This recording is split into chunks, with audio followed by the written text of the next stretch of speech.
This podcast is a member of the Pokecasters Network. For more information, go to pokecastersnetwork.com.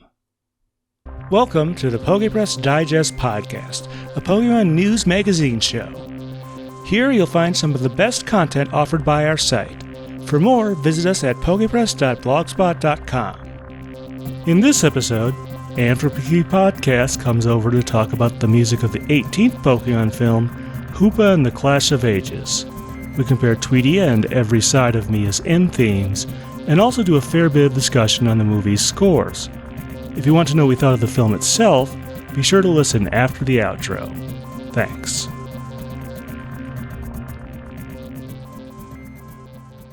Hi folks, Steven here. I'm on the phone with Anne from PB Podcast. And this is a bit of I don't know if somber is the right word, but this is actually going to be not our last discussion by any means, but this is actually the last for now in our series of discussions of the music of the Pokemon movies. So this time around, we are talking about the music of Hoopa and the Clash of Ages. I forget what the Japanese name is a little bit more complicated as it often is. For those of you who maybe don't remember super well what the Hoopa movie is about, Hoopa is this Pokemon that can sort of summon things. It can summon things from other parts of the world and stuff like that, and that can include, allowing people to move from one side of the world or bringing in resources or even bringing in other Pokemon. And, it eventually gets into the habit of summoning powerful Pokemon for it to fight.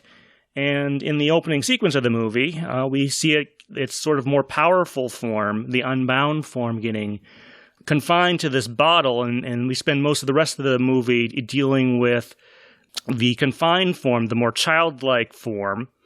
And eventually we flash back to the current day, and it runs into Ash and Bonnie and Clement and Serena, since this is an XY movie, and sort of they go on sort of it's hard to kind of summarize the quest they go on, but basically they're trying to help Hoopa realize its true potential in a way, but it's a little hard to summarize sort of some of the goings-on in this movie.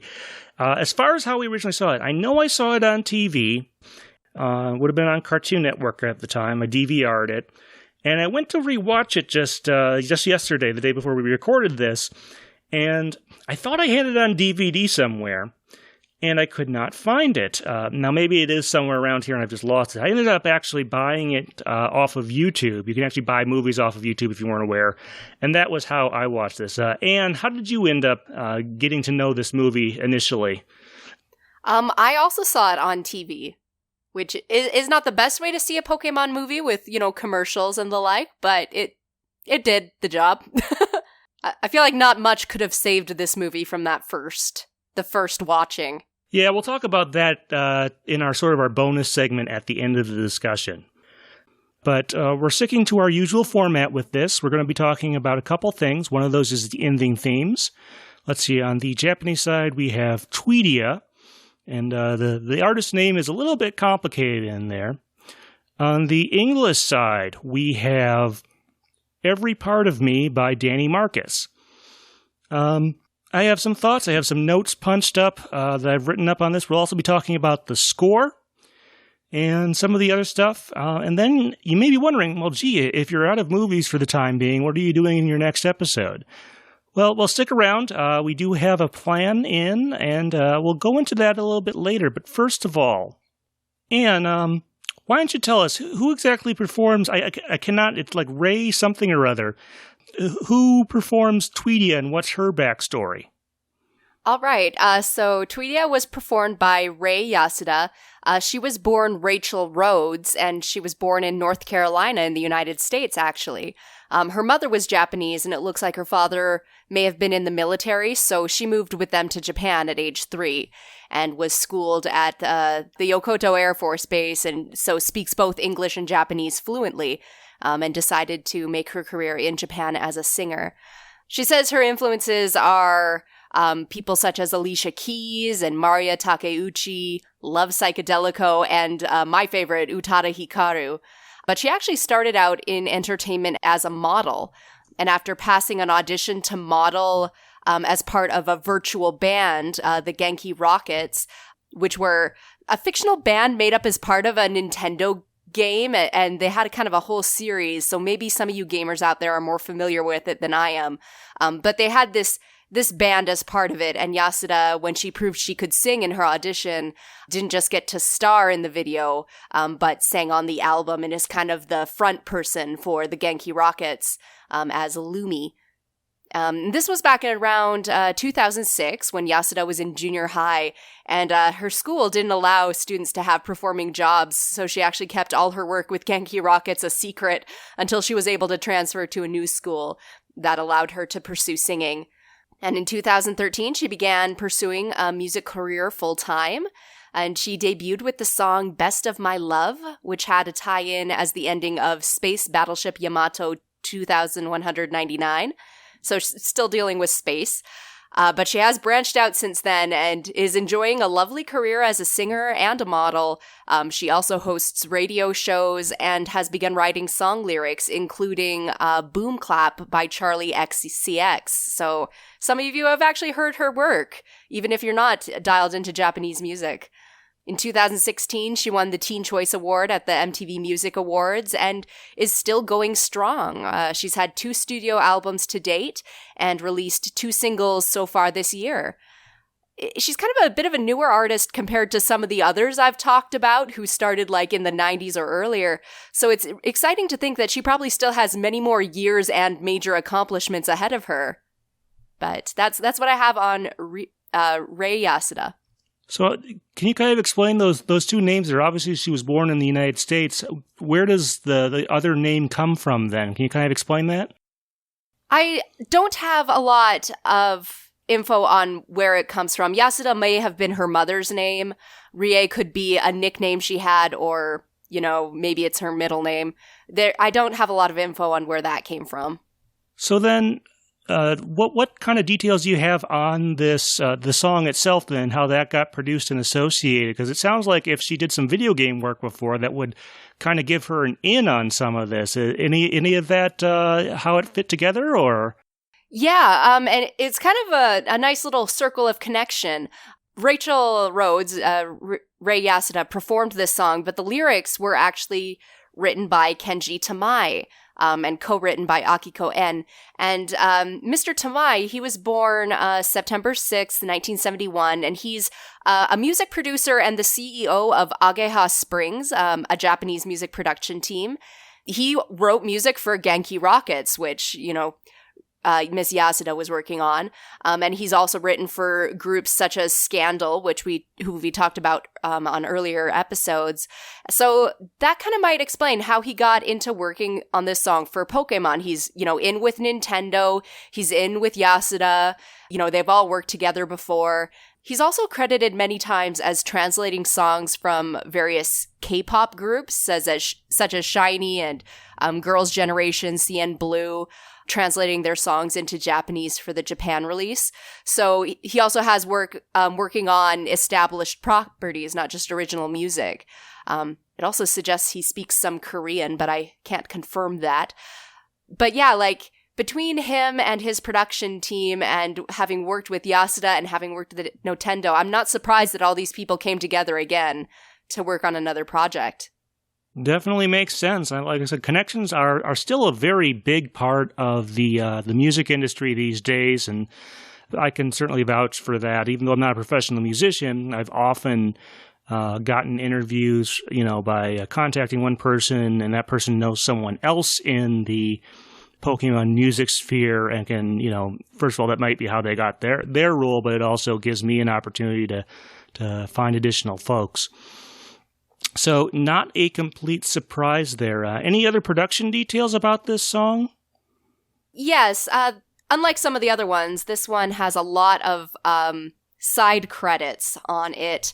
One of them being co-music production was Masahiro Tobinai, who is another member of Ageha Springs. He co-wrote the music and kind of seems to work on a lot of projects with Kenji Tamai. And the lyrics were co-written, as I mentioned, by an Akiko En. And because they just published under their surname as just an initial, it's hard to track down without getting real deep in the weeds who this Akiko is who wrote the songs. I have a few suspicions, but there are a lot of songwriters out there named Akiko, so I don't think it's even fair to speculate. But there were a lot of people came together to work on this song. Yeah, like I said, not just connections there, but I think that they probably had a fair bit of fun working on this one. That was sort of a team effort, it sounds like. Seems so.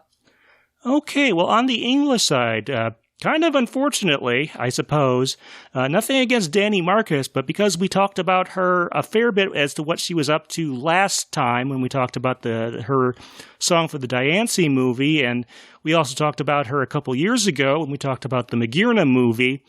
Same staff as usual. I'm guessing that they liked what they got out of her work on the Diancie movie and decided to use her again, and also in the next movie.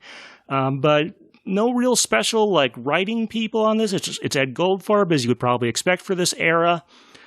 I'm not sure exactly if that was their intention, that as long as the first one worked out, they would use the same one for all the X and Y movies or what there. But yeah, that's about what I have to say. I don't want to belabor it too much more, but kind of, like I said, from a discussion perspective, this is going to be a pretty short segment here. I'm curious, is Dani Marcus, does she have the most movies under her belt for Pokemon ending themes? Because I know a couple of them have had maybe subsequent movies, but I don't think anyone's got 3 full movies in a row. I believe she does have the record in that area, having the ending theme, the primary ending theme song in that area. I think the only other person I can think of off the top of my head who's done it multiple times is Haven Pashal, who did both the I Choose You and lead vocals, along with some other folks in the Power of Us song from last year's animated film. So I don't know if she's going to get tapped to do an ending theme song for this Mewtwo Strikes Back remake in the English version. Maybe she'll be singing We're a Miracle or something else entirely. You never know. But Dani Marcus, as far as I know, she's done some other work, I believe, as well. But as far as movie ending themes on the English side, yes, she does have that record, as far as I know. Cool. Okay, well, let's talk about how these ones actually sound. We're going to go back over to the Japanese side. So, Tweedia, definitely a very energetic song with some very, I guess you say, high-energy vocals. Kind of reminds me thematically is if you took the Japanese ending to the Shaman movie one and sort of amped that up a little bit and kept it at a more consistent high energy rate. Does that kind of make sense to you, Anne? Yeah, no, it's definitely like a power ballad with a lot of kind of R&B style vocals. Like comparing her to Crystal K from One is very apt. I was thinking as I listened to it, you can tell one of her influences was Utada Hikaru. But yeah, no, like there's just a lot of soulful energy and sliding and emotion behind the words that I really appreciate. I do have to say, I don't know if it's a full criticism because I love the song as it is. It does have, you say, very positive and uplifting and bright and energetic music behind it. But when we get to talking about the score of this movie, in Japanese, there were some very unique things to this movie going on in the score that, like, I often complain aren't there in the score. And I feel it's really odd to have Shinji Miyazaki being on point with a melodic theme, and then the ending theme doesn't fit any of the other tracks in the movie. Yeah, but again, I don't know if it's a criticism because I really like the song as it is. Yeah, this is, from a scoring perspective, because of all the characters in it, pretty complicated. When we get to the score, we may spend a fair bit of time on the score this time around, discussing some of the particulars. I think this is going to be like that. Yeah. So yeah, I'm not sure what else to say about it besides the highly positive tone as far as the instrumentation and stuff like that. But I did look up, as I usually try to do, a translation of this song on Bulbapedia. But Anne, I want to give you the first shot at this. What is the song actually talking about? Okay, so based on the title Tweedia for you flower nerds, that's a very cute little flower shaped like a star. It's usually bright blue, which is kind of a a rarity in the natural world. And it symbolizes hearts that believe in each other or blissful love. It's used a lot in flower arrangements that you would give to somebody as a bouquet or wedding or, making up with somebody, giving someone flowers in a hard time. And that's kind of what this song seems to imply, is the protagonist of the song is looking through some old memorabilia, say a photo album or something, and finds the pressed flowers of the Tweedia from the time they received flowers from another person. And then they're reminiscing on that time that they were not having a good time in their life. They stood all alone in the darkness, and every time I sought happiness, I lost sight of everything else. But another person came into their life and gave them flowers, and because of that, was able to cheer them up and make them laugh and get them through their hard time. And now they're looking back on it from a better place. And just kind of reminiscing and hoping that maybe they can pass it on, or maybe they can continue to become a better person or return that favor. Yeah, I mean, that was I read the translation on Bulwapi, and it seemed to have some of those. There were actually, I sort of gravitated towards a couple of particular lyrics that, like I said, this is based on that translation, so it may not be 100% accurate, but things I thought that kind of matched up with the movie. So let's see. First of all, one of those is Forgot When to Stop, which, we see in the prologue sort of that Hoopa starts summoning things to sort of test its own might, and sort of goes a little too far there. Let's see, what else did I notice? Oh, you mentioned the album part. I didn't notice the phrase bound album, believe in our bonds. I think those two are kind of significant given sort of the connections theme kind of in this movie, in that there are sort of the sometimes actually the confinement, because there's the prison bottle, which is used to store Hoopa's more powerful side. And then there's also, let's see, something about the old me. Do those sound kind of like places that kind of make sense to sort of gravitate towards when I was reading through this? That's a weird way to phrase it, I know, but... No. I gravitated toward different lyrics, but I really like the ones you picked out as well. Kind of in the same vein, in that first stanza, I stood all alone in the heart of darkness. Every time I seek out happiness, I would lose sight of everything once I lose myself. I kind of am recalling the prologue of the movie where you've got Hoopa wanting to make people happy and show off its power, and, everybody's clapping for it and everything, and then sort of starts losing sight of the bigger picture as it destroys everything around it and kind of loses itself. And anytime I believe in our bonds, when I face a hard time, I won't be afraid. When it talks about the bonds that we share and the way you can overcome and become stronger, I think about the ending of the movie, spoiler alert, where Hoopa is fighting its dark side in a sense, and Ash is fighting a dark side, and all these things. And it's the memories and the, I'm not alone because you are here, and the connections between people that help them to overcome that and to eventually escape. I think what you picked out ones that are a bit more literal than I did, but there do seem to be a lot of tiebacks to the movie in a way. Yeah. Now, if we assume that this song is supposed to be from Hoopa's perspective, it does say our bonds. Who exactly is our, the other half of that, or the other segment of that? Is it the folks from where Hoopa is from? Is that, any thoughts there? Maybe a bit of both. I think definitely it made connections with Pikachu and Ash. I think definitely, what's the girl's name? Mira? And Hoopa talks about, the dude and the little girl, and they talked about how their grandfather considered Hoopa family and the like. So I think there's a lot of connections between there, and we'll talk about this later. I don't really understand this movie, but I do feel like towards the end of the movie, you got the sense that Hoopa was much more connected to the city it lived in and the people who lived there with it, and not as much in the beginning where it was just performing for people and everybody, look at me, I'm so strong, everything's about me. So, assuming I'm right in picking that up as one of the metaphors in this movie. I think that is another connection, is just its connection to place and to community. Murray and Baraz. There we go. Yeah. I sometimes, I'll admit, some of the human characters that are introduced in this movie not nearly as interesting or as memorable as Hoopa, I would say. Fair.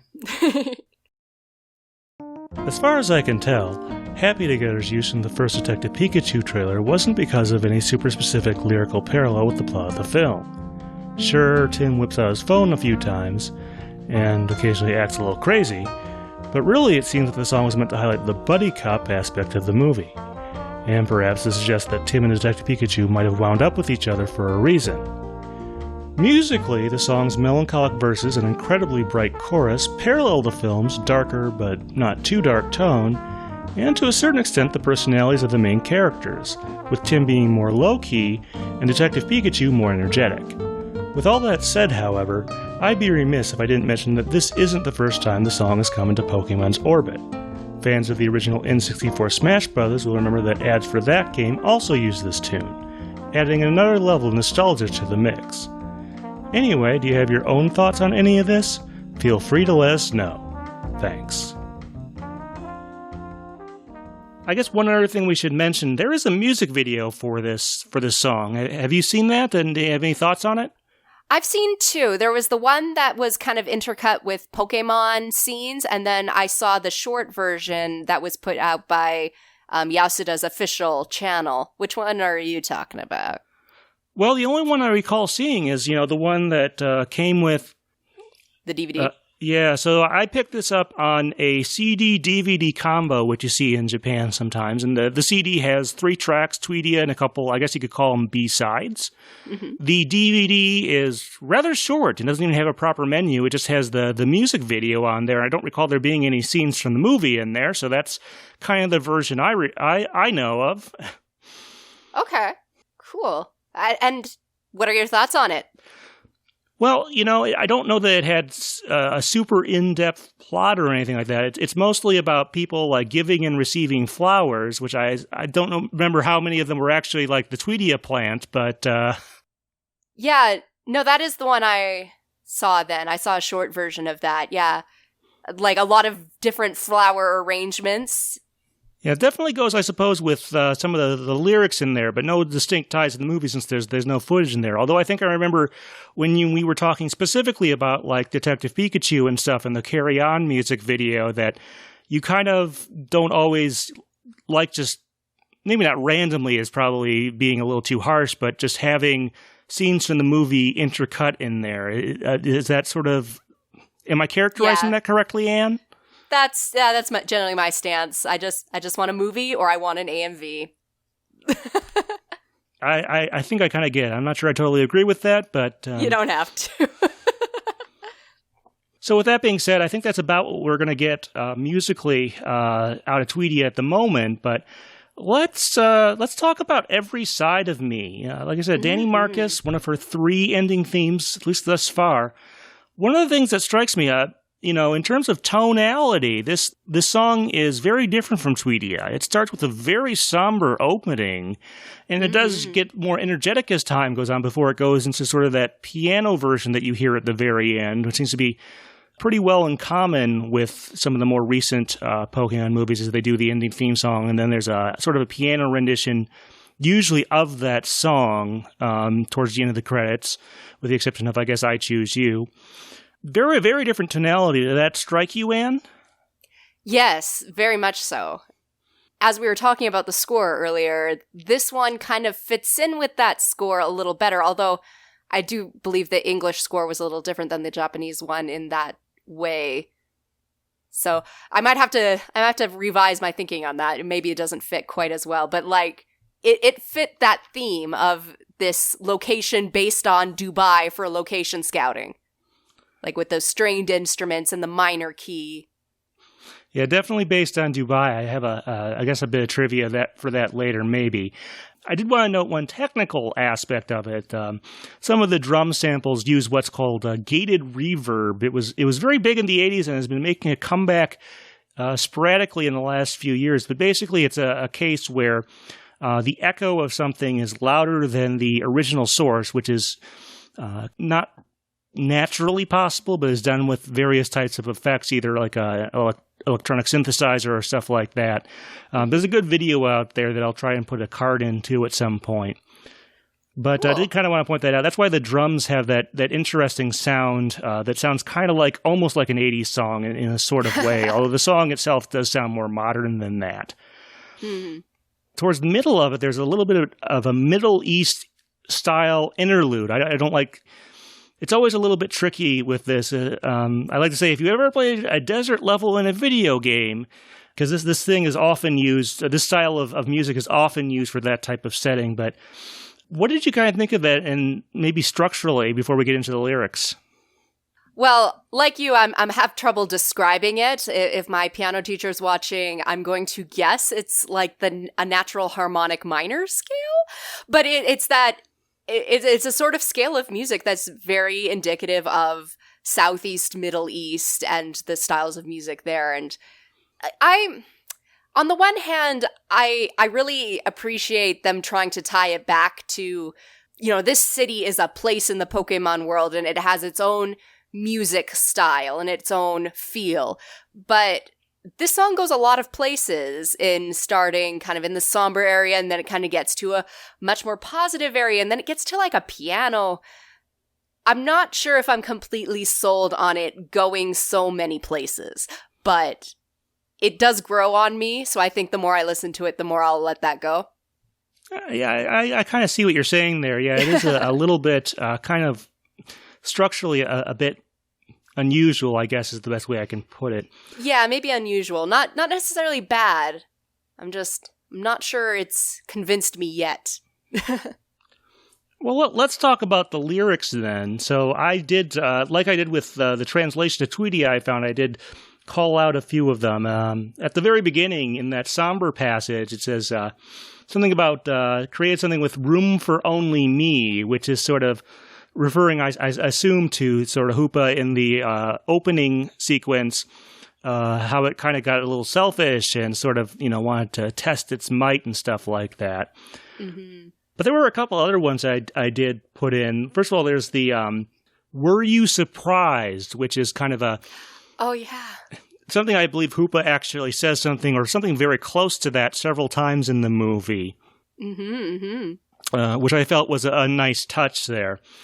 And then there's also this recurring line that says, that tear us apart and bring us together, I think is a line, or something very close to that. It's something that happens several times in there. I'm not going to say that's the most genius bit of lyrics ever written or anything like that, but it does give it a little bit of flavor there, I would say.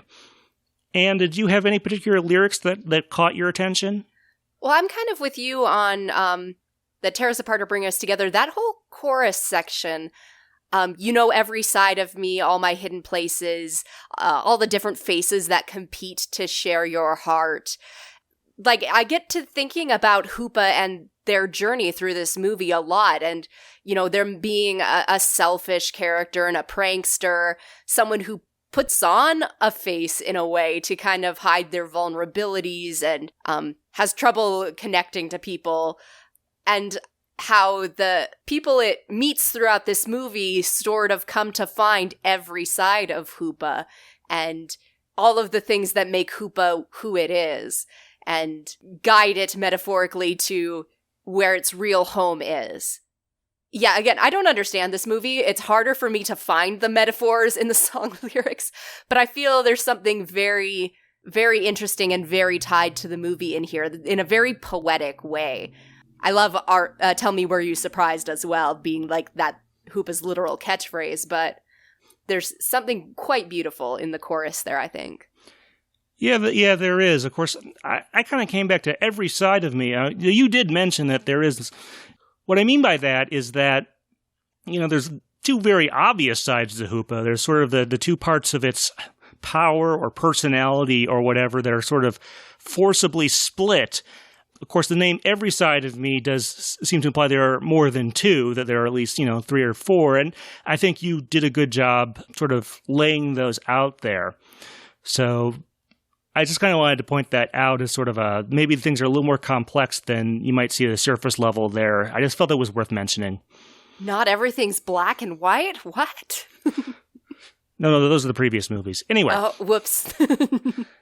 Any case, yeah, that's a lot of what I have to say there. I'm not sure how much else there is. Let's go ahead and go into our compare and contrast and decide which one we like better. Oh, boy. This was kind of an interesting one for me. We talked about how tonally, in terms of mood and stuff, very, very different there between the two sides. Tweedia definitely more energetic.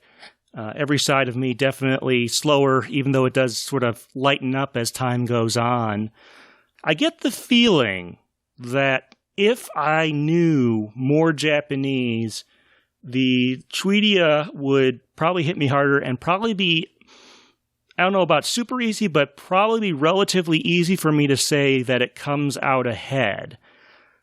But, because my Japanese is so limited, when I listen to Every Side of Me, I get what they have there. I think my criticism with Every Side of Me would be that I would like there to be more of a through line in terms of plot, maybe more of a verse, more in the verses and stuff like that sort of describe Hoopa's journey, akin to one of the all-time classic Pokemon movie ending themes, The Power of One, where each verse does serve at least a little bit more of a purpose than it seems like here. It seems like with Every Part of Me, they sort of hit the general themes of the movie, but there doesn't seem to be as much of a progression as maybe Tweedia has. Anne, any thoughts on what I just said there? I actually agree completely. I think in the end, I would give it to Every Side of Me just because it fits the movie well enough, and tonally and musically, it is a little more fitting with what I think the score was going for. But at the same time, the lyrics in Tweedia, are so deceptively deep. And there's a lot to think about and uncover the more you go into that. And you can continue to find more connections to Hoopa. But just because it tonally doesn't match the score, and it's vague enough, or at least symbolic and metaphorical enough, that things don't immediately jump out at you as a connection, I feel like it's almost a tie. They both have strengths and weaknesses that make me hold back from giving them the victory. But I think Every Side of Me does fit the movie a smidge better. So that's where I'm going. Yeah, Every Side of Me is the one I think I enjoy listening to more, even though Tweedia is maybe a little more polished and produced. It's obviously very J-pop as well. Even though you said R&B, it's definitely made to sound like stuff on Japanese radio. But this is, I'll admit, kind of a tough decision, because I feel like the English one does have some areas where it could have been improved. But I think I enjoy listening to it just as music a little bit better, even though the other one is very well composed and produced. I don't know if my decision might be Every Part of Me, but only by a hair or a little bit. These are kind of close. They do different things well, which is something we often find in these discussions. But neither of them, I don't feel like it does it so well that it sets itself apart. Is that about where you're landing, Anne? Yeah, if I came across Tweedia in a music store, I would totally buy it for myself. But since we're talking about, is it the right ending theme song for the movie, I feel like I have to give it to Every Side of Me. So yeah, kind of an interesting decision there. Every matchup is a little bit different, but this one I think it has some aspects of some of the other ones. But so yeah, this movie doesn't actually have an opening title sequence that uses the main theme for that season. Let's see, on the Japanese side, that would have been Getter Bon Bon. One of my favorite Japanese openings, at least of this era anyway. And then the English one would have been Be a Hero. But because of the way this movie is structured, they decided not to do that. I'm never quite sure exactly why. Some of it just depends on what the opening scenes of the movie are like and whether there's a good place to put such a thing in there. Although I think maybe in the In the Magirna movie that comes after this that we did a discussion on a couple years ago, they actually do that, but it's not actually in the opening of the movie, at least on the English side. They toss it in a little bit later. But as far as the score to this movie, so this is one of the, I guess thus far, 4 of the more recent movies that has a fairly different English score than the Japanese version. Now, as with most of these, there's at least a few things that are carried over. You know, the future is now thanks to science, Clement's science theme, and some of the Pokemon game themes are in there, but a lot of it gets replaced. Now, of course, there's a Japanese score album, but we don't have an English version, so it's kind of hard to listen in isolation. But I think there's going to be a lot to talk about here, just in part because what the Japanese score did is that it brought back a fair number of themes from previous Japanese versions of the Pokemon movies. There was definitely a reprise of a theme from the Latias and Latios movie when those Pokemon appear. It's one of the ones toward later in the more dramatic or more serious parts of that movie. I forget exactly how it goes, but I definitely recognized it once I looked it up and stuff like that. I believe Arceus' theme from the Arceus movie, Arceus and the Jewel of Life, is also present in there. Now, there is one track that says, Lugia appears, and I tried comparing that to the Japanese Lugia's theme and didn't really notice any similarities. I didn't either, and it made me so sad. I felt that would be the one perfect place for it. Yeah, I'm not sure why they did it there. I mean, of course, if you really wanted to go the full 9 yards or whatever you want to call it on this movie, what they would have had to do is, they would have to get the English Lugia theme, which we didn't get in the Zera Aura movie, The Power of Us that came out last year. They used the Japanese score. So we got the Japanese Lugia theme, which did make it. Boy, and then, you have to, everything after the third movie, of course, all those legendaries would be using the Japanese ones. Right. If those were in there. So, obviously, if you're a Westerner listening to the Japanese score album, you would recognize the Latias and Latios sample or whatever you want to call it, and then the Arceus one, and there might be 1 or 2 more in there. There was not as much as I expected, though. I definitely say there were a lot of themes being tied into some of these tracks, because a lot happened in this movie, but not as much as I would have thought. I don't think I picked out every Legendary's theme or such. Yeah, I don't know. I mean, obviously there's Rayquaza in there. I don't remember if there's anything from the Deoxys and Rayquaza movie 7. And then we have Giratina. There might have been something from the Shaman movie in there. Yes, something sounded familiar and I couldn't place them. So it's possible I missed a few things. But yeah, I was trying to pick out everybody's theme, and I don't think I got more than 2 or 3. That's quite possible. I mean, if you're going to pick out some of the previous ones, I mean, I've gone and said even the non-Koba stuff in the Latis movie is some of the best stuff on the Japanese side score-wise in there, and I think that was a good choice there if you're going to pick from previous movies and bring some of that stuff in there. Mm-mm. On the flip side, though, if you've got all those legendary Pokemon in there and you try and bring in their themes, then you have to try and figure out, how do you sort of organize that with the rest of the music, which, Hoopa does have, I think, something of a theme in the Japanese side of this, and also probably in the on the English side as well, but it's because the other ones are pre-existing, it's maybe a little easier to pick those out, but the music that was created for this movie generally has more of that Middle Eastern feel to it. There's a lot of the sort of desert aesthetic. If like I said, if you've ever played a desert level in a video game, that's what you can kind of wind up with. But I don't know. Do you think that was kind of a hard thing to sort of square those two? Yes and no, because on the one hand, I really like that style of music, and that. Again, one of my complaints about Shinji Miyazaki is sometimes he doesn't take the opportunities that are presented to him to do something unique with the score, and this time he did. There was definitely a unique feel and a vision. The track, The Confinement Urn, I really like that track. It's really nice and really different from every other Pokemon movie. But at the same time, because a lot of these Pokemon movies, especially by this point in the series, kind of have that need to put stuff in just because it's a Pokemon movie. Like, we have to have Team Rocket.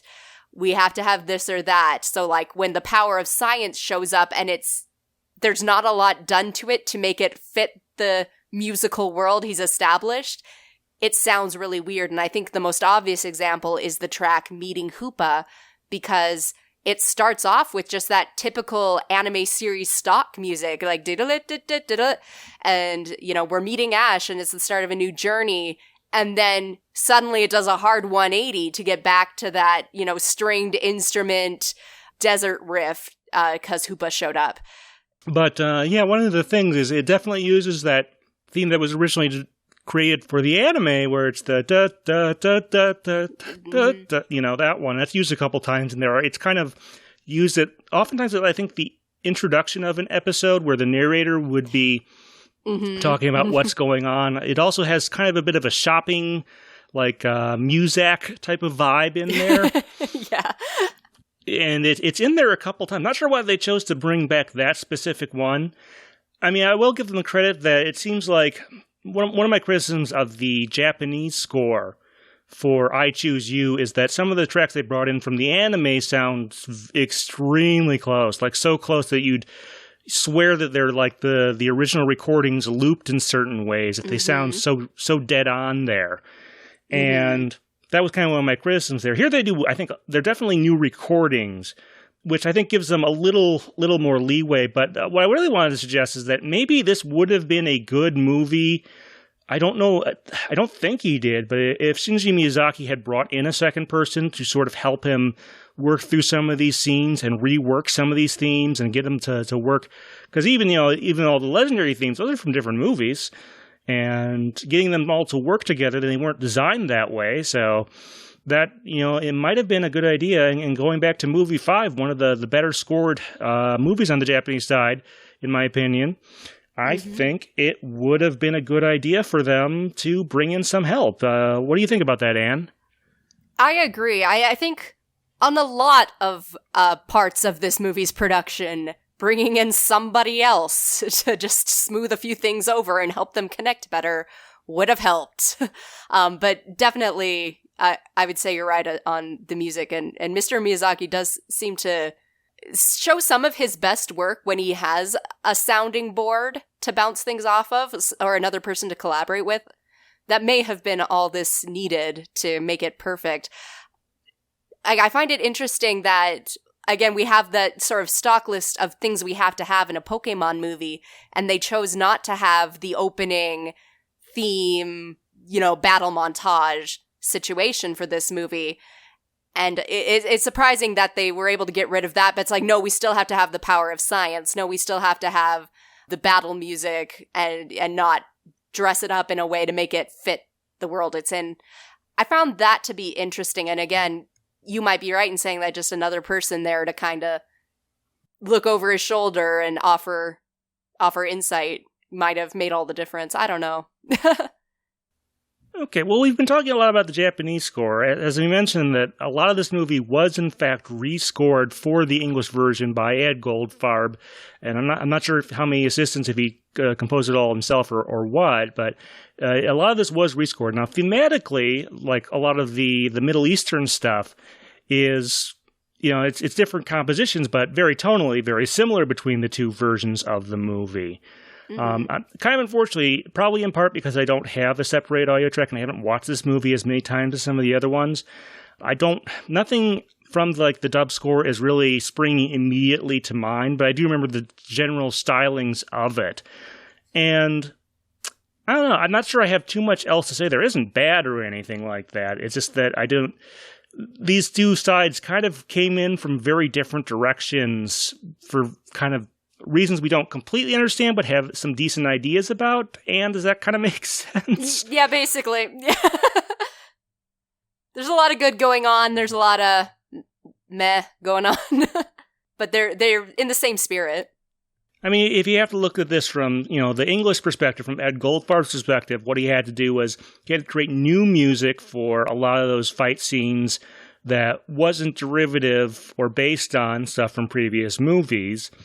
And then, when Shinji Miyazaki, presumably when he went through the original score, I'm sure there were some meetings about, how much of the stuff we're going to use, how much of it should be original. I mean, I do think Hoopa gets better music as a character than, say, Zoroa and Zoroark in the Zoroark movie, where there's not really a discernible theme for those characters. Hoopa, if you listen to the score that in a couple places, you can definitely hear that. But I don't know. I think we talked a little bit about this before this discussion during our test stream, and I think the phrase I came up with, both of these sides of this kind of had an impossible task, but I kind of feel like one of them was more impossible than the other, because it's obviously very difficult from the English side, if you're going to do the whole rescore thing from Ed Goldfarth's perspective, to write stuff that's going to match up, that's going to, stand up against the previous themes that were brought back on the Japanese side, no matter how well written they would be. That's kind of the way I see it. So I think Shinji may have had the easier job here. I don't know. I'm not really sure how to call this one. Yeah, they definitely both had a lot of work in front of them. Yeah, so like I said, I'm not sure exactly if that's the way I want to characterize it, but when folks say that they don't like the fact that those four movies, the Diancie movie, this movie, the Magirna movie, and I Choose You, were all rescored heavily for the English version. This is one of the four, maybe the one I can understand the best having a preference for the original Japanese score and wishing it had used that. I can certainly see that perspective. I still don't think it's perfect by any means, and I can see some of the pitfalls you can definitely run into there, but I don't know.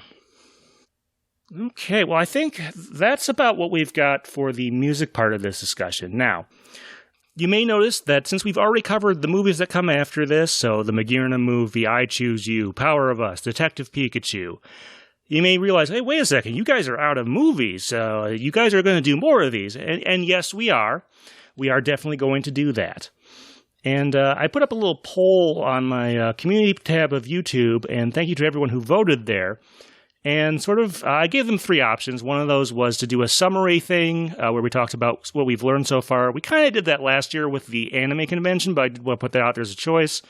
Second choice was to get another side episode, sort of like we did with the live versions of Pokemon songs and other stuff like that. We will do more of those in the future. And, of course, when new movies come out, we will do episodes on those.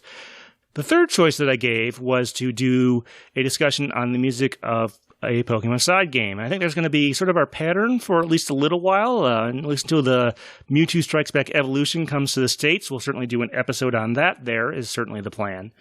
But we're going to sort of rewind all the way back, and I decided that the first of the side games that we're going to analyze is the music of Pokemon Pinball. This was a Game Boy/Game Boy Color game. It's one of those dual cartridges. It's actually, to be honest, kind of a little gimmicky. It's got that little rumble feature in it.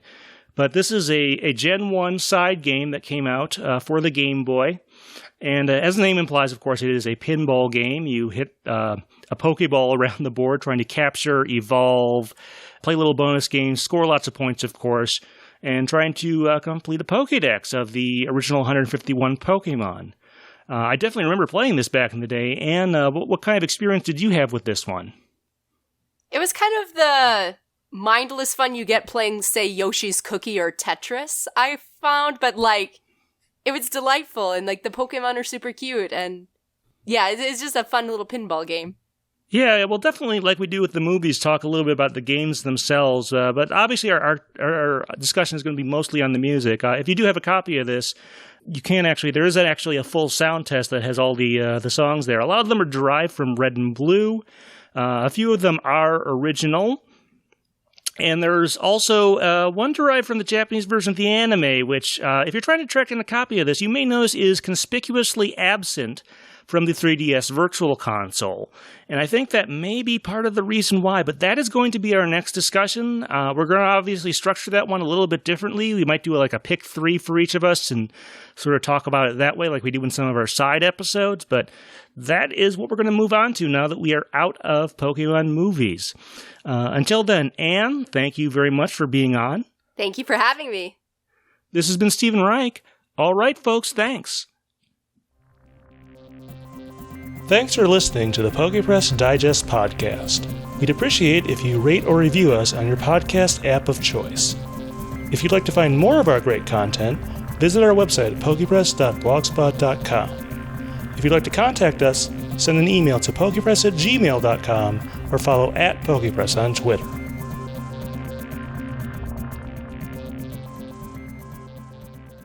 All right. Well, Anne, I didn't think this was the greatest Pokemon movie ever or anything like that. It's probably in either the lower end. If I have my like 3/3 that I divide the Pokemon movies into these days, it's sort of the bottom of the middle tier or the upper part of the lower tier.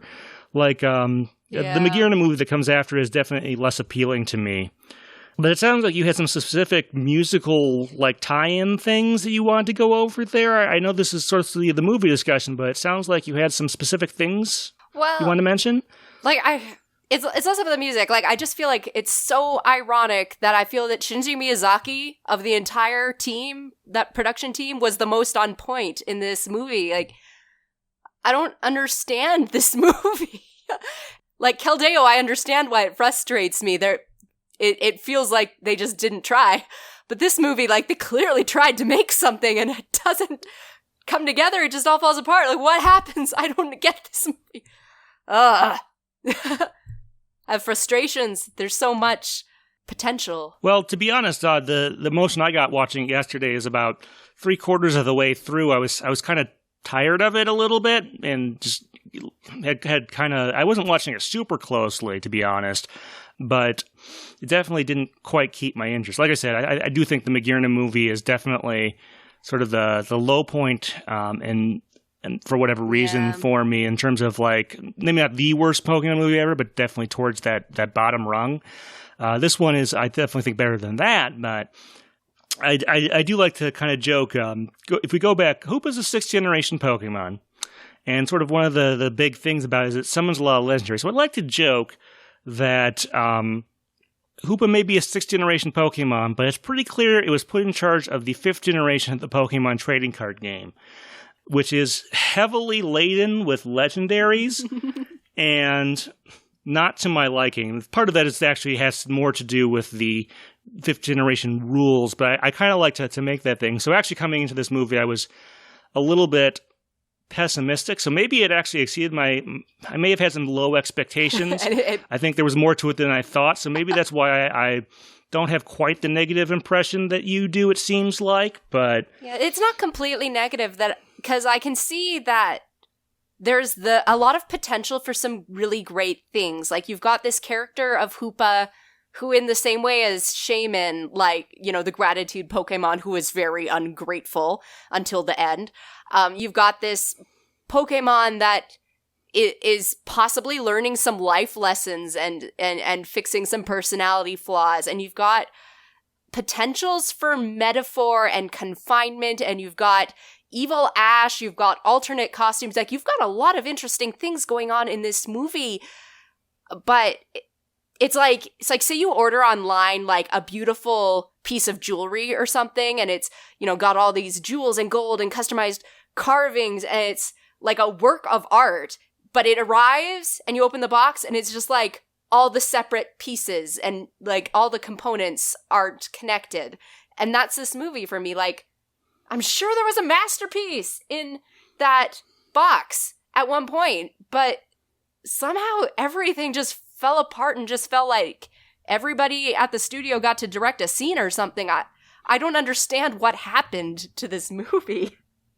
I don't totally disagree with that. I would say more that the pieces fit together, but not in a particularly interesting way. Okay. Like, they don't... It doesn't seem like it's more than the sum of its parts. Is that maybe what you're going with there? Maybe, yeah. Like, I was it the last movie we were talking about where it felt like it needed another, like, pass of, you know, a second draft or something to maybe tweak the placement of certain scenes, and then it would have been much more impactful, some of the climax at the end. I feel like this is another one where it's like, maybe if we just went over that script one more time, we could have dug out the jewel that appears to be hiding in there somewhere.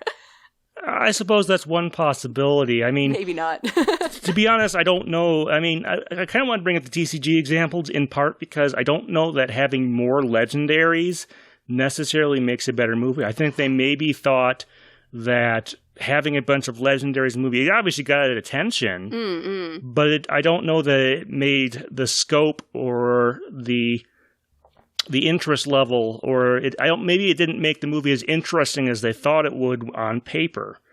And maybe that's kind of the issue. Because I know, like, for example, in the current, in the VGC, let's just bring in every major aspect of the Pokemon franchise, why don't we? You know, when you have those periods where the format allows a large number of legendary and some mythical Pokemon are pretty much always banned from VGC. So Pokemon like Mew and Hoopa and Arceus and stuff like that you don't encounter normally in the course of the game are virtually never allowed. But stuff like Rayquaza or Kyogre or Groudon are allowed. It seems like those events, they might get a lot of interest like from the spectators, but I seem to think on another level the competitors aren't as interested in them, and I kind of get tired of them sometimes. Do you think maybe there was that having so many legendaries / mythicals in a movie sounds like a great idea on paper, but in reality doesn't create necessarily the opportunities? Possibly. And that might be a clue to what happened with this movie. Because on the one hand, one of the positives about this movie was there was some sick fight scenes, and we were at a point in the Pokemon anime where the animation could support some high-level action scenes. So in that case, having all the legendaries there for like a massive battle with some really complex fight choreography and backgrounds and, you know, stuff that we couldn't see, we couldn't physically realize in like the first movie was really amazing. But I definitely think when it comes to action movies, if you can't get a personal, meaningful plot down, then you're just watching a lot of explosions and it doesn't mean as much. And they definitely not failed, but struggled in getting the character connections and the story through during those fight scenes, I think. At least to, like, get the payoff that they wanted. So, yeah, I can see, like, on paper, that's a really big attention getter. And obviously their animation team and their storyboard team can do a big scene with a bunch of legendaries and make it, you know, dynamic and compelling and visually interesting. But some of the rest of the plot that, you know, makes the movie mean something seems to have gotten a little bit disjointed and lost. So yeah, maybe execution didn't realize the dream that was on paper the way they wanted to. Maybe the story they had in the writer's room was a very different vision. Yeah. So, I mean, let's see. As far as I'm concerned, the movie with the most legendary Pokemon in it that I enjoy, I guess it's got to be 2000 because there's 4 in there. And I can't think... Well, I guess... Well, the Zoroark movie does technically sort of have 4. I like that one. That's not as widely loved as Pokemon 2000. So I'm sure there is a point of diminishing returns on all of this. Like I said, I don't know if I followed the battling quite as closely when I was watching it yesterday as you might. Sounds like you might have. Well, the best part. I think I would have preferred, rather than having them, like, having more, like, one-on-one stuff with the legendary Pokemon going against each other. I think that might have been more interesting than having sort of the free-for-all we kind of wound up with. I definitely think that when it comes to the legendaries, anytime the movie doesn't treat them as characters and just kind of treats them as plot devices or special effects, the movie suffers. So I think it would be really interesting to see a movie with that many legendaries, but have the same care and attention to detail that they gave Hoopa, so that they all have a character arc and it all means something. And maybe that's a movie that we don't need Ash for. But yeah, like, they feel like they don't have any purpose being there if they're not characters in their own right. It's also worth noting that, in part because of the setting of the city where all this takes place, is, I think, all the Pokemon that are summoned for the big legendary battle are ones that can either fly or sort of float in the air. So we're not going to get like the legendary beasts from Gold, Silver, Crystal. We're obviously not going to get Groudon. Maybe Kyogre they could squeeze in there. I don't think that was one of the ones they got him in the prologue. They got him in the prologue. It's in the prologue, and I think there's some of those are definitely in there showing their primal evolutions. But as far as like the fight scene towards the end, I mean, we obviously have Rayquaza, we have Reshiram and Zekrom, we have Dialga and Palkia, and stuff like that. But I think I would have preferred something like going back to 2000 and I guess the Zoroark movie as well. I think having a larger number of legendaries works if those Pokemon have some sort of tie to each other. So like in Power of One, we have 3 Pokemon that are, the legendary bird trio from Gen 1, and then you have Lugia. So, and that also sets up kind of the sides in that conflict. Sort of similar in the Zoroark movie, there are some clearly, because they're the fake versions of the legendary beasts, and then there are the actual ones that show up in there. But yeah, it ties into the plot a little. I Choose You has 3 of them. It has, obviously, Ho-Oh, has Marshadow, and then it has Entei in it. And that's really about it, other than some brief cameos and sort of like the epilogue or whatever you want to call it, I think. And as someone who still has some bitterness over the Gen 5 TCG, as I sort of outlined earlier, for various reasons that don't just have to do with legendaries and are partially my own perspective on the trading card game, like I said, I don't know if the Pokemon's abilities were used all that well in the movie. Oh, we got Kyurem is definitely in there. I think it even uses its fused form or whatever it's called, White Kyurem, Black Kyurem. It uses at least like one of those. So yeah, like I said, I don't think this is the weakest, but it's definitely towards that lower end for me. Any kind of other thoughts, Anne? Yeah, no, this chain is not holding up the Pokemon chandelier very well, so I agree.